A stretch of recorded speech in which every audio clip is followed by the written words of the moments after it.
इस कार्यक्रम के पुण्यार्चक हैं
तीन लोक में चार हैं, मंगल शरण व श्रेष्ठ, अरहत सिद्ध व साधुगण, धर्म जैन जग ज्येष्ठ।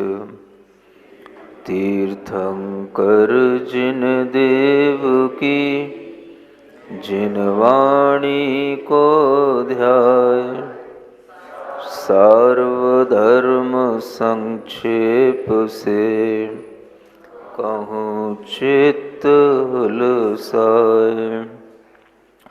देवादिदेव पार्श्वनाथ भगवान की, वर्तमान शासन नायक श्री वर्धमान महावीर भगवान की, परम पूज्य आचार्य गुरुवर श्री विद्यासागर जी महाराज की।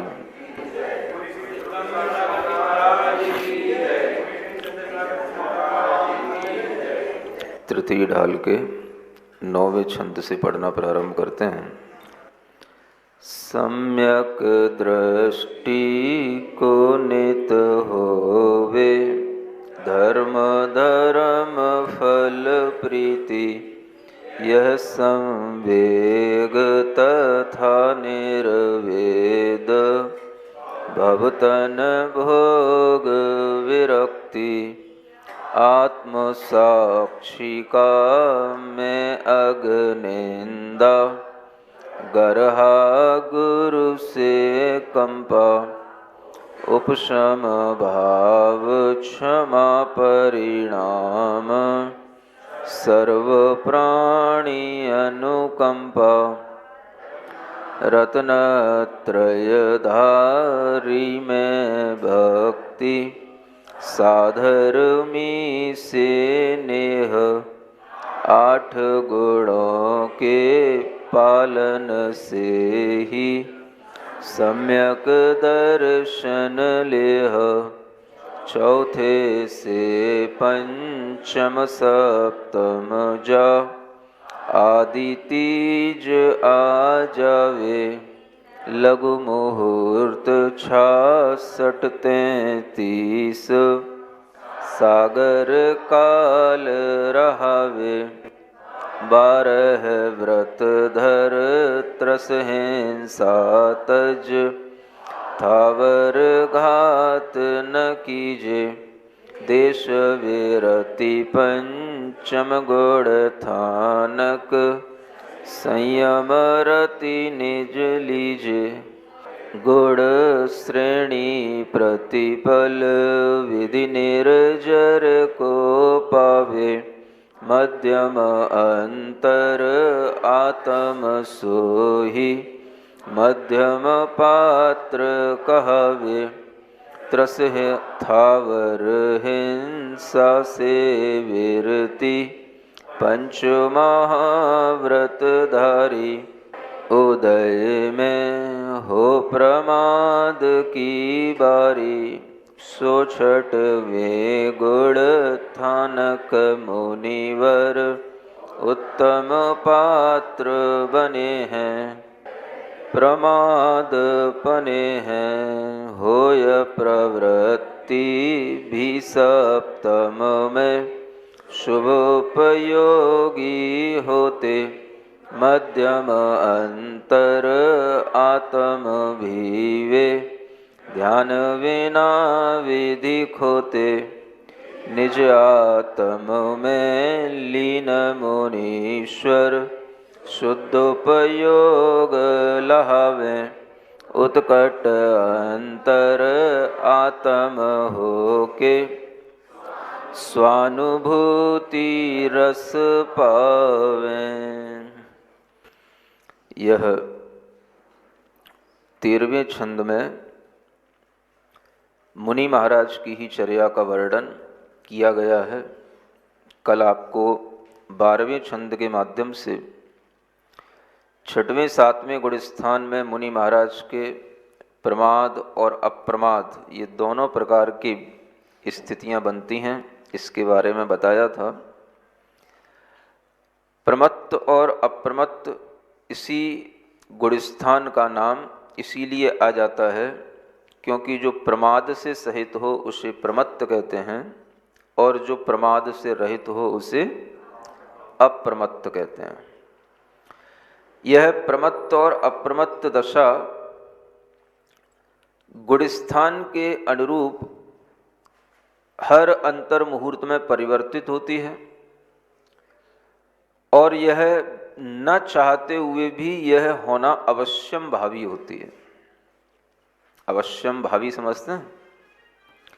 अवश्य होने वाली घटना जिसे हम अपने पुरुषार्थ से रोक नहीं सकते, वह अवश्यम भावी घटना कहलाती है। अवश्य ही होने योग्य जो चीज होती है। 6वें 7वें गुणस्थान में आना और जाना यानी संजुलन कसाई की तीव्रता होना तो 6वां गुणस्थान हो जाना, संजुलन कसाई की मंदता होना तो 7वां गुणस्थान हो जाना। यह कसाई की तीव्रता और मंदता निरंतर चलती रहती है। जो मुनि महाराज हैं उनके अंदर संजुलन कसाय का यह तीव्र और मंद उदय निरंतर उनके उपयोग को प्रभावित करता रहता है, उनके ज्ञान को प्रभावित करता रहता है। इसी कारण से उनका निरंतर वह 6वां 7वां गुणस्थान बना रहता है और वह 6वां 7वां गुणस्थान इसी क्रम से बनाए रखने के लिए वह अनेक तरह की जो 28 मूल गुणों संबंधी प्रवृत्तियां हैं वो भी करते हैं। ध्यान आदि के माध्यम से अपनी परमार्थ भावना में लीन भी होते हैं, लेकिन फिर भी वह 6वां 7वां गुणस्थान निरंतर चलता रहता है।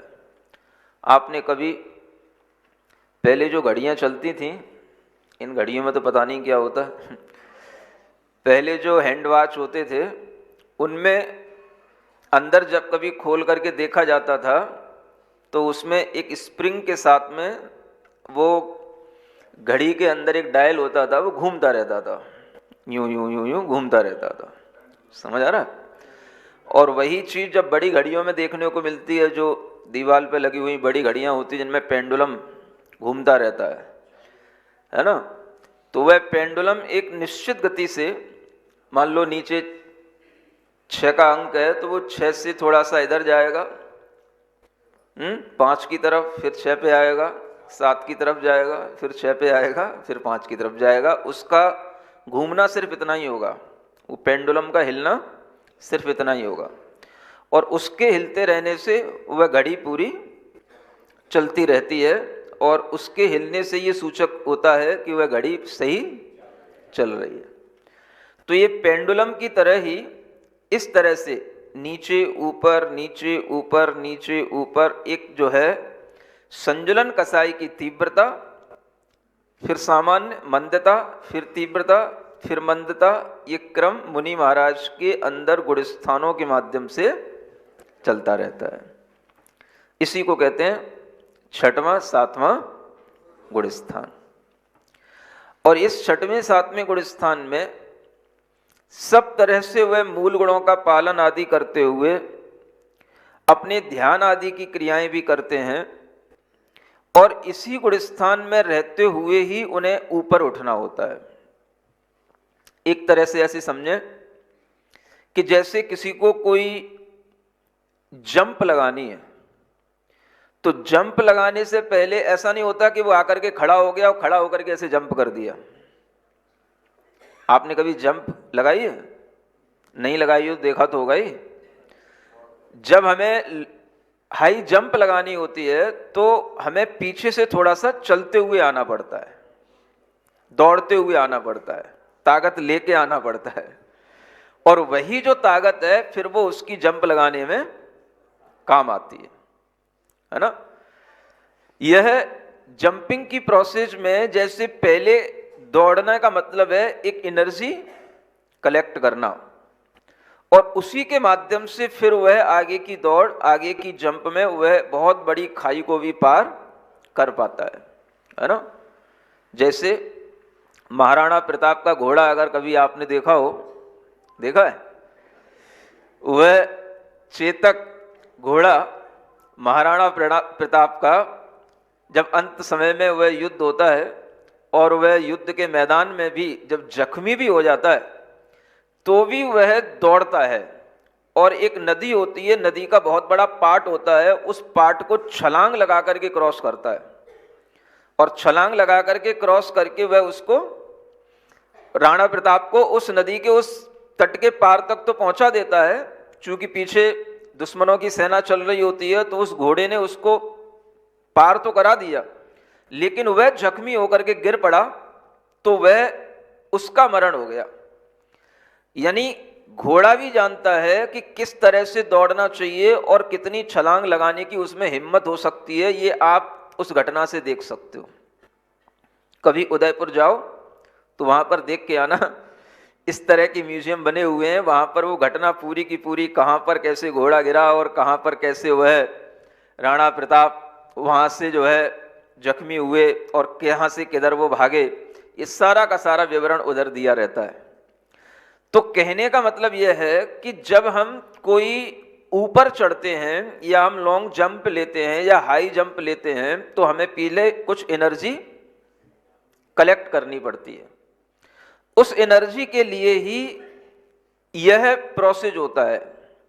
छठवां सातवां गुणस्थान, ये हर मुनि महाराज के जीवन में आने वाली अवश्यम भावी घटना है। आप समझ में आया? मतलब क्या हुआ? चाहे वो चतुर्थ काल के मुनि महाराज हों, चाहे पंचम काल के मुनि महाराज हों, सबके जीवन में यह प्रक्रिया आएगी। सातवां गुणस्थान प्राप्त तो होगा। जब भी मुनि महाराज बनते हैं तो डायरेक्ट सबसे पहले सातवां गुणस्थान आता है, पहले अप्रमत्त दशा आती है। सुन रहे हो? हाँ, उसके बाद में प्रमाद दशा आती है। इसलिए कहा जाता है जब कोई मुनि दीक्षा होती है, वो अनुभूति आपको नहीं हो सकती। जब मुनि दीक्षा होती है तो उस समय पर मुनि बनने के उस क्षण में जो अप्रमत्त भाव की अनुभूति होती है, जो उस समय पर वह अप्रमत्त दशा आती है, जो वह सप्तम गुणस्थान में आरोहण होता है, वह अनुभूति अपने जीवन की सबसे अद्भुत अनुभूति होती है। उसी अनुभूति के उपरांत फिर वह अगर कभी छठवें गुणस्थान में आ भी जाता है तो उसी अनुभूति को प्राप्त करने के लिए वह पुनः अप्रमत्त दशा के माध्यम से वह सप्तम गुणस्थान को प्राप्त होता है। सबसे पहले जब भी कोई जीव मुनि पद को धारण करता है तो उसे सप्तम गुणस्थान होता है। छठवां तो गिरने के बाद होगा और फिर छठवां सातवां क्रम चलने लग जाएगा। चौथे गुणस्थान से चाहे वो तीर्थंकरी क्यों ना हो, अगर वह चौथे गुणस्थान में है, पंचम गुणस्थान वाले तीर्थंकर माने जाते हैं क्योंकि वो देशव्रत जैसे अपना जीवन जीते हैं, तो वह भी जब मुनि दीक्षा लेते हैं तो पंचम गुणस्थान से भी डायरेक्ट पहले सातवां होता है। कोई चौथे से भी अगर डायरेक्ट मुनि दीक्षा लेगा तो उसके अंदर भी पहले सातवां गुणस्थान ही आएगा, चौथे से छठवां नहीं होता। ये आपको पहले भी कहा था। इसका मतलब क्या है? पहले अप्रमत्त भाव की अनुभूति होती है, सप्तम गुणस्थान में आरोहण होता है और फिर वह प्रमाद की कारण से वह छठवें गुणस्थान में आना होता है। इस तरह की यह छठवें सातवें गुणस्थान की प्रक्रिया चाहे तीर्थंकर ही क्यों ना हो उनके भी अंदर चलेगी, हजारों बार ये होता है। उसके बिना कभी भी आठवें गुणस्थान में आरोहण नहीं हो सकता, कभी भी अष्टम आदि गुणस्थान में पहुंच नहीं सकते। ये ऊपर नीचे करके ही कहां पहुंचते हैं? आठवें गुणस्थान तक पहुंचते हैं। वर्तमान में पंचम काल जरूर है, लेकिन इस पंचम काल में भी इस छठवें सातवें गुणस्थान तक की ऊंचाइयां आत्मा के अंदर प्राप्त की जा सकती हैं। इनमें किसी तरह का कोई काल दोष नहीं है। सप्तम गुणस्थान आज भी बनता है।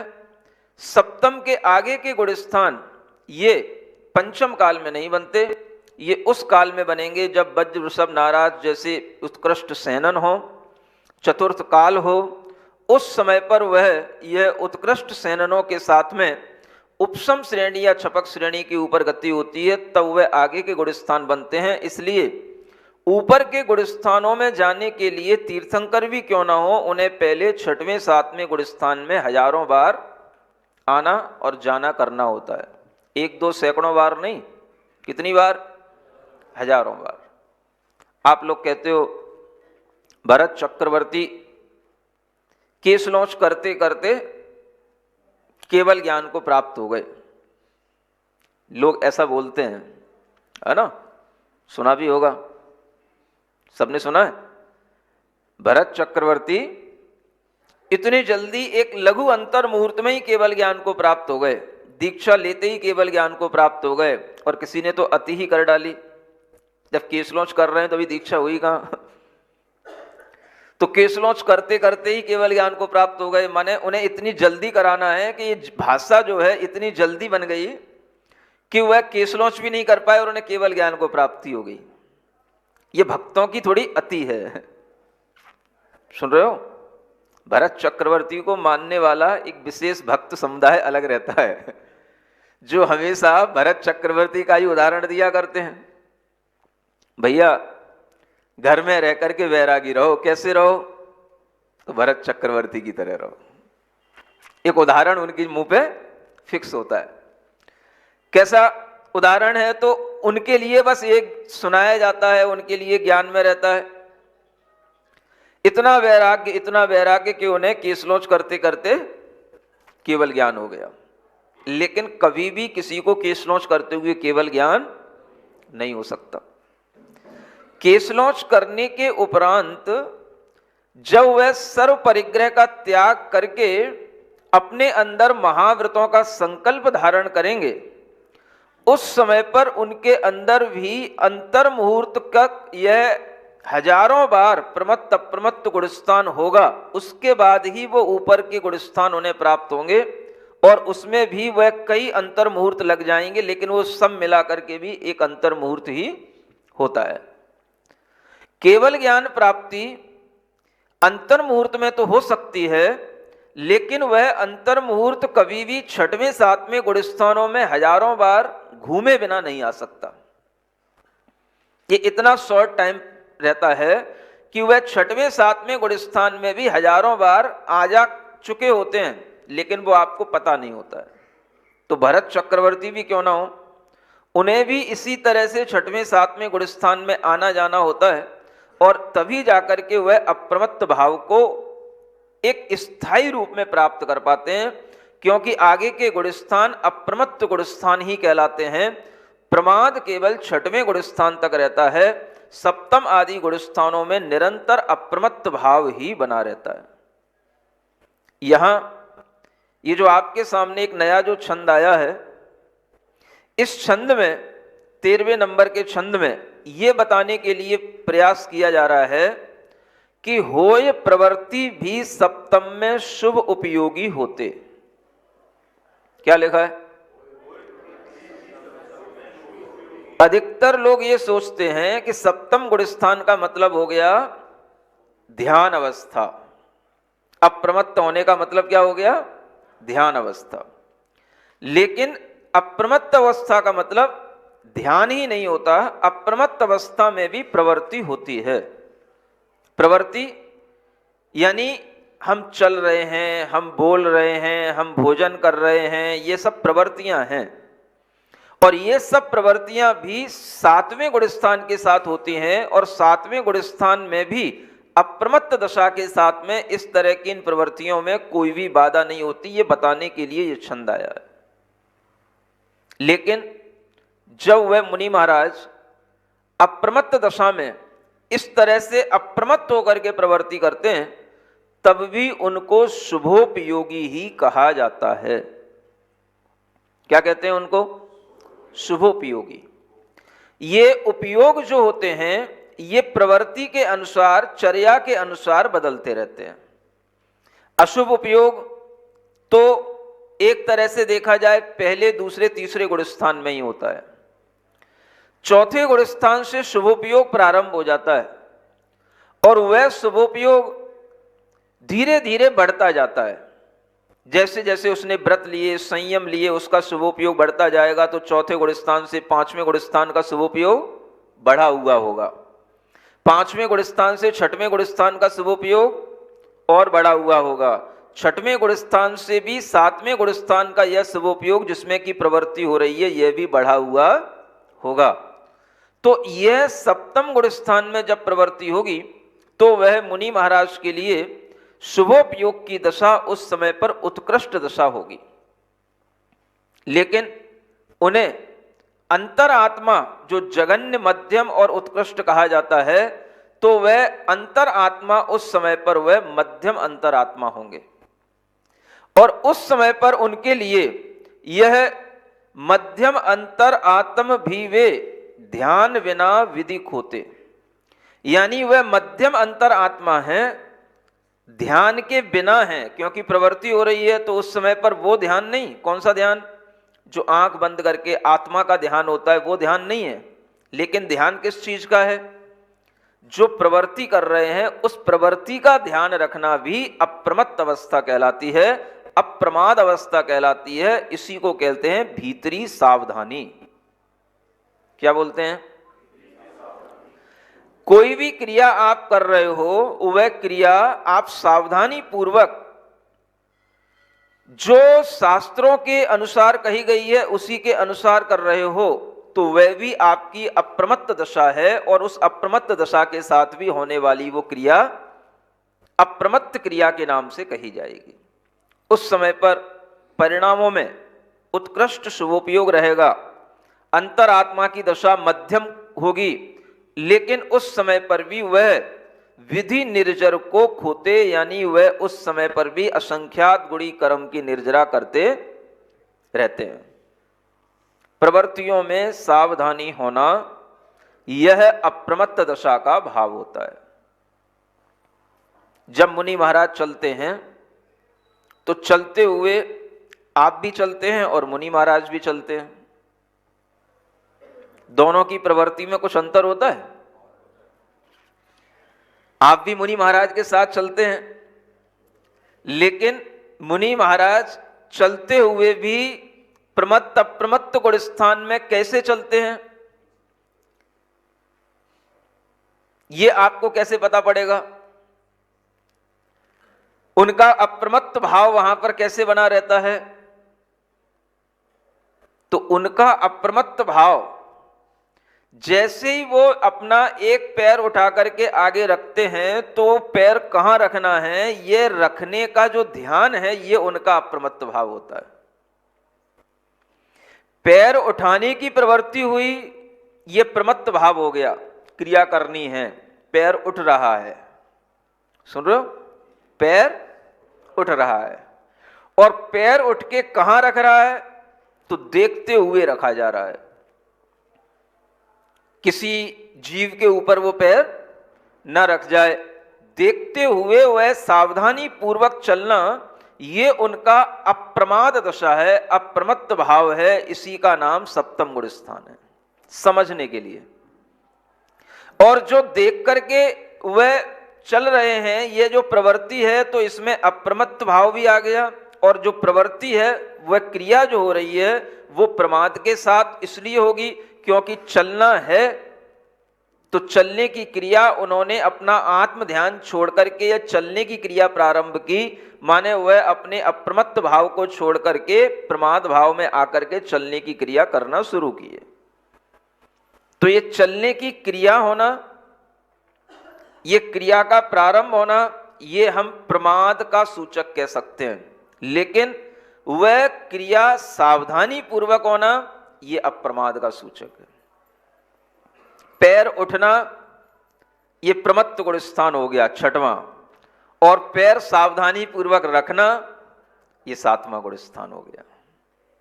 मोटे तौर से समझने के लिए, भीतर के गुण स्थान तो देखे नहीं जा सकते, लेकिन क्रियाओं के अनुसार वह भाव कैसे समझे जाएं, तो उसको समझने के लिए इस तरह से समझा जा सकता है। इसीलिए श्रावकों के लिए भी कहा जाता है सावधानी पूर्वक प्रवृत्ति किया करो, इसी को समिति कहते हैं। सावधानी पूर्वक प्रवृत्ति करने का नाम क्या है? समिति। ईर्या समिति का मतलब गमन करने में सावधानी पूर्वक प्रवृत्ति होना, इसका नाम है ईर्या समिति। भाषा समिति का मतलब बोलने में सावधानी पूर्वक बोलना, इसका नाम क्या है? भाषा समिति। ऐषणा समिति माने भोजन करने में सावधानी पूर्वक भोजन करना, इसका नाम क्या है? ऐषणा समिति। हर तरह की इन समितियों में जो 5 प्रकार की समितियां होती हैं, उन सब में सावधानी साथ में जुड़ी हुई है, जो मुनि महाराज के सप्तम गुण स्थान को बताने वाली है।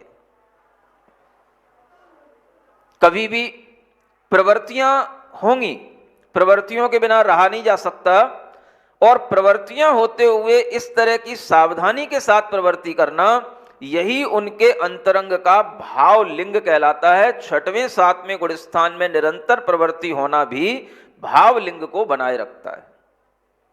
यह सावधानी के साथ की जाने वाली क्रियाएं होती हैं, और इसी को अगर श्रावक भी देख करके करता है, इन्हीं क्रियाओं से अगर श्रावक भी शिक्षा लेता है, तो उस अप्रमत्त भाव से श्रावक भी अपने अंदर जो कसाय भाव की तीव्रता से अधिक पाप का बंध होता है, उस पाप के बंध में कमी कर सकता है और कर लेता है।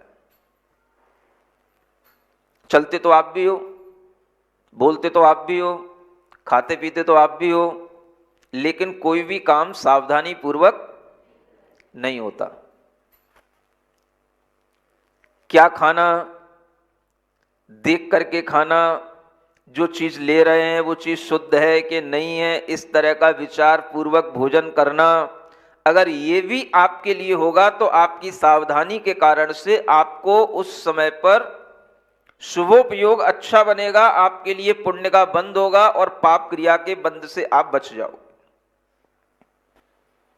चल रहे हैं, चलते हुए भी अगर सावधानी रहती है तो वह देख करके चलते हुए भी आपके मन में भाव आ जाए कि हम चल रहे हैं, जीव हिंसा ना हो जाए। अगर यह भाव आपके अंदर आ जाता है तो चलने की क्रिया से होने वाले पाप बंध से आप बच सकते हैं।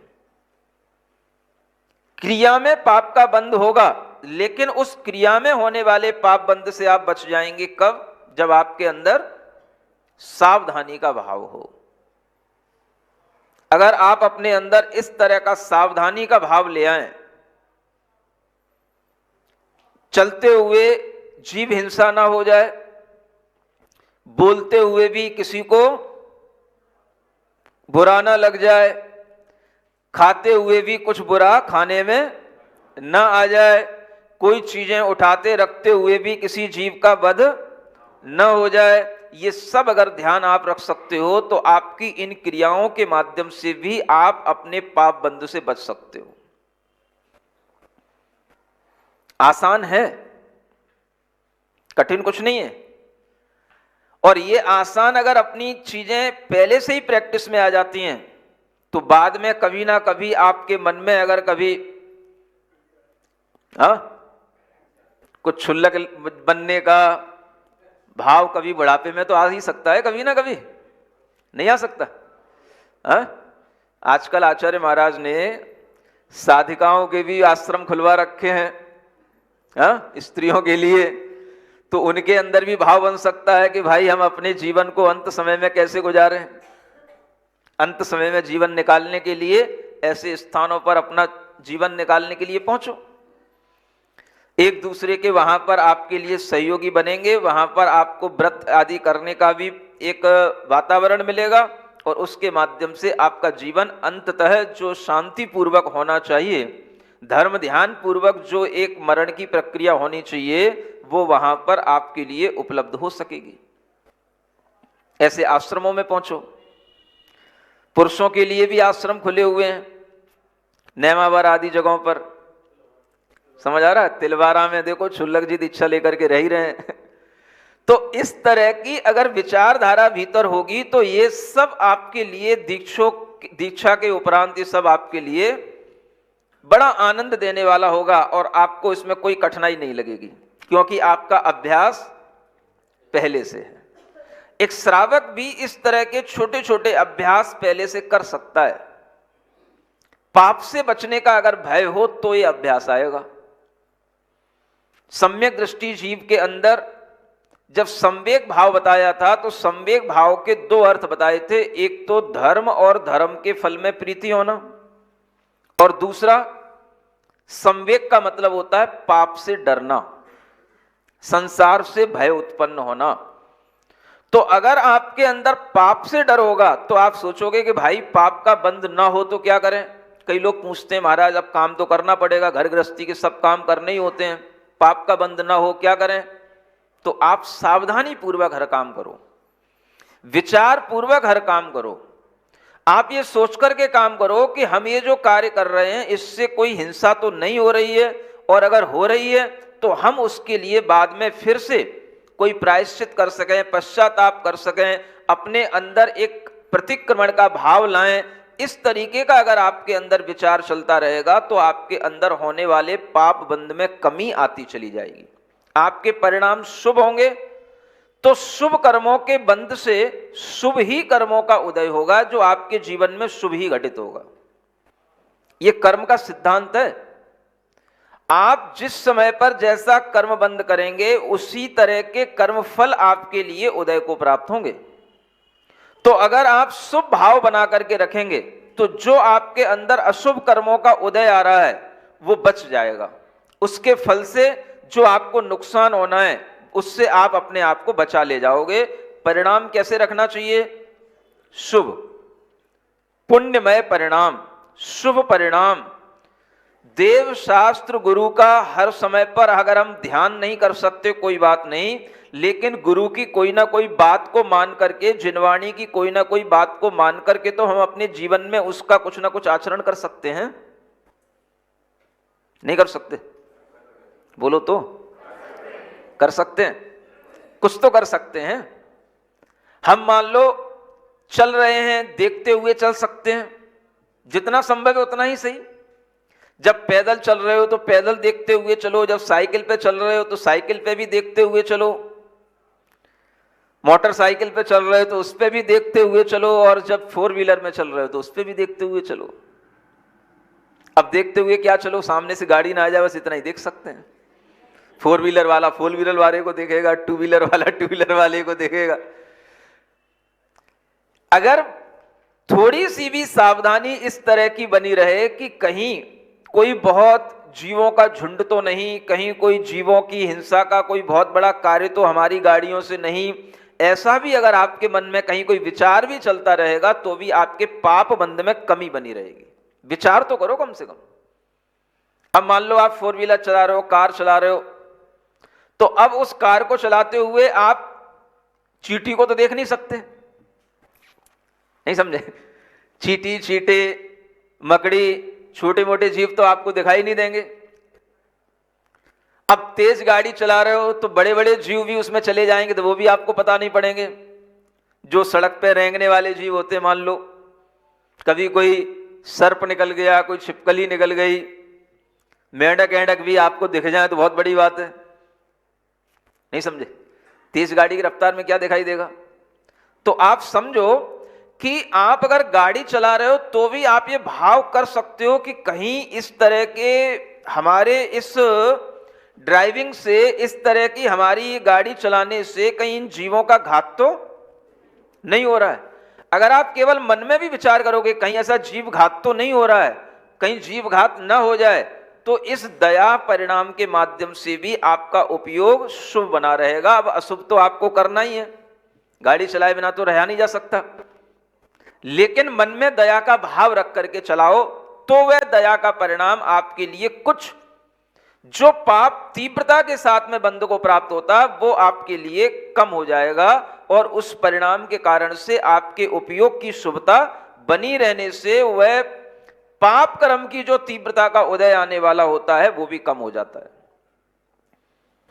आप बिल्कुल ही अवेयर नहीं हो भीतर से, स्पीड अपने हाथ में है, गाड़ी अपने हाथ में है, मन चाहे तरीके से अपन उसको चला रहे हैं, तो ऐसी स्थिति में आपके लिए वह जब कभी कोई घटना हो जाती है तो वो घटना भी आपके इसी पाप कर्म के फल से हो जाती है कि आपने कभी किसी की कोई परवाह नहीं की। अब आपकी कौन परवाह करे, आप भी जाओ, कहां जाओ, दुनिया छोड़ के जाओ। अब दुनिया छोड़ के तो क्या जाओगे, बस ये शरीर छोड़ के जाओ, दुनिया में तो रहना ही है, दुनिया कहां छोड़ के जाओगे। लोग कहते हैं दुनिया छोड़ के चला गया, दुनिया कहां छोड़ के जाएगा। दुनिया छोड़ के जाने वाले तो केवल सिद्ध भगवान होते हैं। अगर आपको केवल भीतर से सावधानी का भाव रहे तो भी आप अपने परिणामों में शुभता ला सकते हो। इसी तरह से जब आप भोजन कर रहे हो तो भोजन करने वाली चीज के बारे में विचार करो कि मैं क्या खा रहा हूं। कि विचार भी अगर आपके अंदर आएगा तो आपके पाप बंध में कमी आ जाएगी। महाराज फिर हम ये सोचते ही रहेंगे तो भोजन का टेस्ट कब लेंगे, ऐसा ही विचार करने वाले लोग बैठे हैं। टेस्ट की जगह है, विचार की जगह है। आपके मुंह में रखने वाली हर चीज आपको पता होनी चाहिए कि ये कितनी पुरानी है, कब की ये बनी हुई है, इसके अंदर क्या क्या चीजें मिली हो सकती हैं या मिला हुआ है। ये सब आपके अगर ज्ञान में होगा तो वह विचार पूर्वक प्रवृत्ति आपके भोजन के माध्यम से भी जो प्रवृत्ति से जो पाप का बंध हो रहा है उसमें कमी आ जाएगी। केवल क्या करना है, आपको सावधानी रखना है, विचार करना है, सावधानी पूर्वक आपको सोचना है कि हम जो खा रहे हैं ये क्या हो सकता है।